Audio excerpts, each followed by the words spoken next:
Hello friends, మనం పుల్లారావు గారు రచించినటువంటి దేవతల ఆయుధాలు అనే కథ గురించి తెలుసుకుందాం.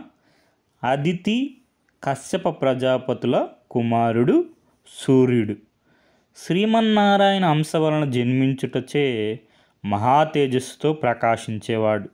ఇతని తేజస్సును తల్లిదండ్రులు సహించలేకపోయేవారు. అంతేకాదు, ప్రజలు కూడా ఆ దివ్య తేజోమూర్తిని చూసి వేడి భరించలేక దూరంగా పోయేవారు. అంతకంతకు సూర్యుని తేజస్సు ఎక్కువగుతుండొచ్చే మహావిష్ణువు అది గమనించి సర్వ ప్రాణులకు చైతన్యమును జీవశక్తిని ఇచ్చుటకు ఆ సూర్యుణ్ణి గ్రహముగా మార్చి ఆకాశం నందు ఉంచెను. అప్పటి నుండి మనకు సూర్యోదయమైంది. రాత్రింబగళ్ళు ఋతువులు ఏర్పడ్డాయి. సూర్యుడు ఆకాశమునందు చేరిన దినమే సంవత్సరాది పాడ్యమి. అనంతరం తేజోవంతుడైన సూర్యునికి పెండ్లి చేయుటకు సమస్య అయింది. విశ్వకర్మ అను బిరుదు గల త్వాష్ట ప్రజాపతి దేవశిల్పి, ఆయన భార్య ప్రహ్లాదిని. వారికి లక్ష్మీదేవి అంశతో సంజ్ఞ అనే పుత్రిక జన్మించింది. ఆమె సూర్యుని పెండ్లాడుటకు ఇష్టపడుటచే విశ్వకర్మ ఓ శుభముహూర్తాన సంజ్ఞను సూర్యునికిచ్చి వివాహం చేశాడు. పెండ్లైన తర్వాత సంజ్ఞ భర్త యొక్క వేడిని భరించలేకపోయింది. కొంతకాలం ఎట్లో కాపురం చేసి వైవస్వత మనువు, యముడు అనే కుమారులను, యమున అనే కుమార్తెను కన్నది. రాను రాను సూర్యుని తేజస్సు అధికమగుటచే సంజ్ఞ భరించలేక తన నీడ వలన ఛాయ అనే సుందరిని సృష్టించింది. ఛాయ అన్ని విధముల సంజ్ఞ వలె ఉండేది. ఛాయ ఎవరో సంజ్ఞ ఎవరో గుర్తించలేకపోయేవారు. సంజ్ఞ తన భర్తతో తనకు బదులు కాపురం చేయుటకు ఛాయను నియమించి తాను పుట్టింటికి వెళ్ళిపోయింది. విశ్వకర్మ కుమార్తె వచ్చిన కారణం గ్రహించి భర్తను విడిచిపెట్టుట మంచిది కాదని మందలించి మరలా పంపివేసెను. సంజ్ఞ పుట్టింట ఉండలేక భర్త వద్దకు వెళ్ళలేక ఆడగుర్రంగా మారి అందందు తిరుగుతూ ఉండేది. సూర్యుడు ఛాయను సంజ్ఞని భావించి ఆమెతో ఎప్పటి వల్లే కాపురం చేయుచుండును. సూర్యుని వలన ఛాయకు సావర్ణుడు, శని అను కుమారులు, తపతి అను కుమార్తె కలిగారు. ఛాయ తన బిడ్డలను ఒక విధంగా, సంజ్ఞ బిడ్డలను మరో విధంగా చూసేది. ధర్మస్వరూపుడైన యముడు తల్లి ప్రవర్తనను సహించలేక కోపంతో కాలెత్తి తన్నబోయాడు. అది చూసి ఛాయకు కోపం వచ్చి, కన్న తల్లిని తన్నబోయిన నీ కాలు తెగి కింద పడుగాక అని యముణ్ణి శపించింది. తల్లి శాపం తప్పదన్న భయంతో యముడు తండ్రి వద్దకు వెళ్ళి జరిగిందంతయు చెప్పి శాప విమోచన చేయమని వేడుకున్నాడు. అది విన్న సూర్యుడు ధర్మతత్పరుడైన యముడు సాధారణంగా తొందరపడు, అందుకు ఏదో రహస్యమగు కారణం ఉండవలనని తనలో తాను అనుకొని కుమారుని చూసి, నాయనా, తల్లి శాపము తప్పదు, కానీ వ్యాధి వలన నీ కాలి మాంసమును క్రిములు తొలచుటచే కాలికండ మాత్రం తెగి కింద పడును, ఆ విధముగా నీకు శాప విమోచనమాగున అని చెప్పి ఛాయ వద్దకు వెళ్ళాను. సూర్యుడు ఛాయను చూసి, ఆరుగురు నీ బిడ్డలే కదా, కొందరిపై పక్షపాతం పూని హింసించుట న్యాయం కాదు. నీ ప్రవర్తన వలన నాకు అనుమానం కలుగుతుంది. నీవు సంజ్ఞాదేవి అవునో కాదో నిజం చెప్పు అని కోపంగా ప్రశ్నించాడు. భర్త శపించునని భయంతో ఛాయ జరిగిన సంగతంతా చెప్పింది. అది విని సూర్యుడు మండిపడుతూ విశ్వకర్మ వద్దకు వెళ్ళాను. సూర్యుని రాక గ్రహించిన విశ్వకర్మ దివ్య దృష్టితో తన కుమార్తె ఆడగుర్రంగా మారి అడవులు అందు తిరుగుచుండుట గ్రహించి సూర్యునితో, భాస్కర, నీ కిరణముల వేడి సుకుమారియగు సంజ్ఞ సహించలేక ఛాయను సృష్టించి నీ నుండి వెడలిపోయి ఆడగుర్రమై తిరుగుతుంది. ప్రచండమగు నీ కిరణముల వేడి తగ్గుటకు వాటిని సానబెట్టి నిన్ను సౌమ్య రూపుణ్ణి చేసి నా కుమార్తె వద్దకు తీసుకెళ్తానని చెప్పి సూర్యుడిని ఒప్పించి సూర్యుని యొక్క కిరణములను సానబెట్టాడు విశ్వకర్మ.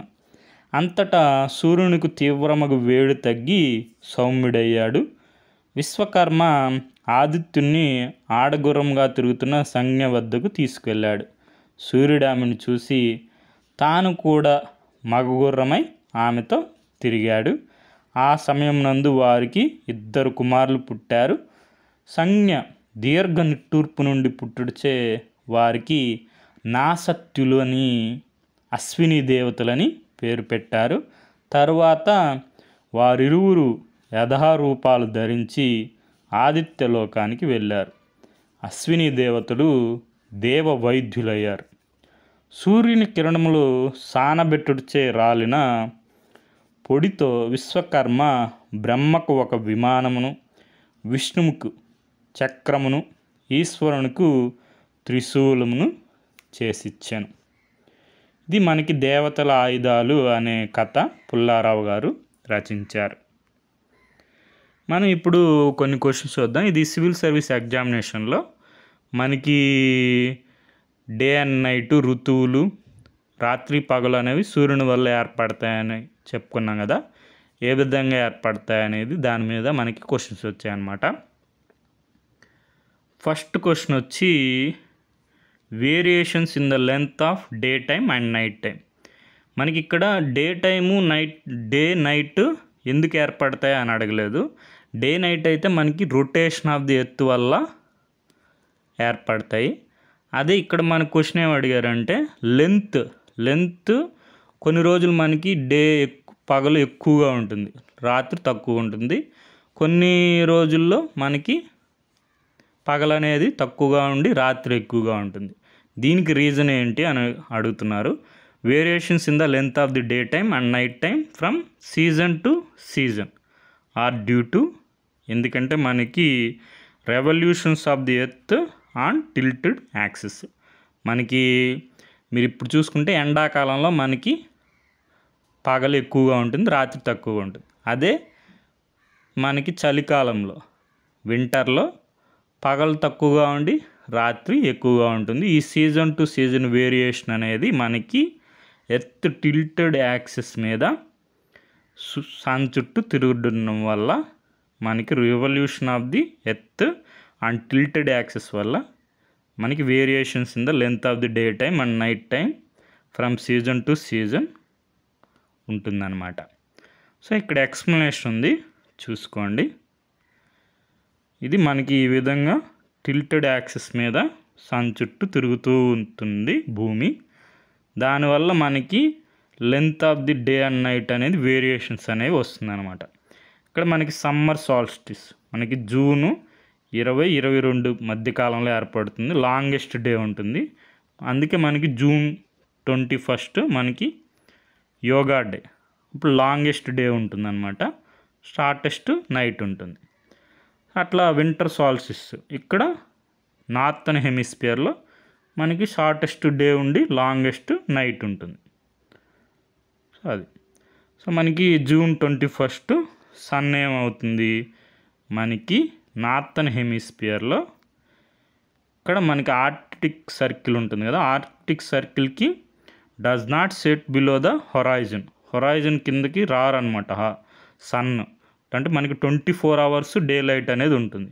నెక్స్ట్ ఇక్కడ మనకి ట్రాపిక్ ఆఫ్ క్యాన్సర్ ఉంటుంది కదా, ఆ క్యాన్సర్ మీద ట్రాపిక్ ఆఫ్ క్యాన్సర్ మీద డైరెక్ట్గా షైన్ అవ్వడం అనేది జరుగుతుంది నూన్లో. ఇక్కడ క్యాప్రికాన్ ఇచ్చారు, రాంగ్, క్యాన్సర్ అనమాట.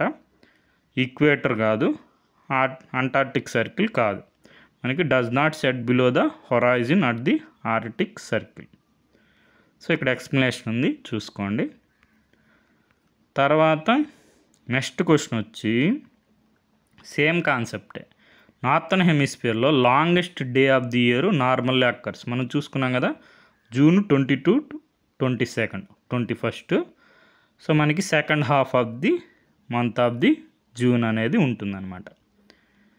ఇక్కడ ఎక్స్ప్లెనేషన్ ఉంది, చూసుకోండి. తర్వాత నెక్స్ట్ క్వశ్చన్ వచ్చి same concept. June 21 every year which of the following latitudes experiences the sunlight more than 12 hours. మనం చెప్పుకున్నాం కదా, directly shine tropic of cancer. So ఇక్కడ మనకి లాంగెస్ట్ డే ఉంటుంది, అంటే 12 hours, మోర్ దెన్ 12 hours ఉంటుంది డే అనేది. నెక్స్ట్ మనకి ట్రాపిక్ ఆఫ్ క్యాన్సర్ తర్వాత ఆర్కిటిక్ సర్కిల్లో does not set below the horizon of the arctic circle, అంటే 24 hours మనకి సన్ కనిపిస్తూనే ఉంటారు అనమాట. సో మనకి ఆన్సర్ అనేది 2 and 4. సో ఇది మనకి June 21 ట్రాపిక్ ఆఫ్ క్యాన్సర్ మీద directly under the sun experiencing the longest day. So మనకి Arctic Circle also experience the continuous daylight. So does not set below the horizon of the Arctic Circle, 24 hours మనకి sun కనిపిస్తూనే ఉంటారనమాట.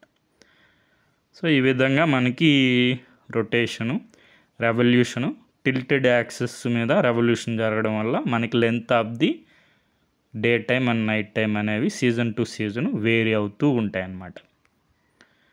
So మనకి next సుదర్శన చక్రం. సుదర్శన చక్రం అంటే మనకి S-400 ఉంది కదా, దీన్ని మిసైల్ సిస్టమ్ని సుదర్శన్ చక్ర ఎయిర్ డిఫెన్స్ సిస్టమ్ అంటారు దీన్ని. సో నెక్స్ట్ మనకి ప్రైమ్ మినిస్టర్ నరేంద్ర మోడీ గారు ఇండిపెండెన్స్ డే స్పీచ్లో మనకి సుదర్శన చక్ర మిషన్ లాంచ్ చేశారు.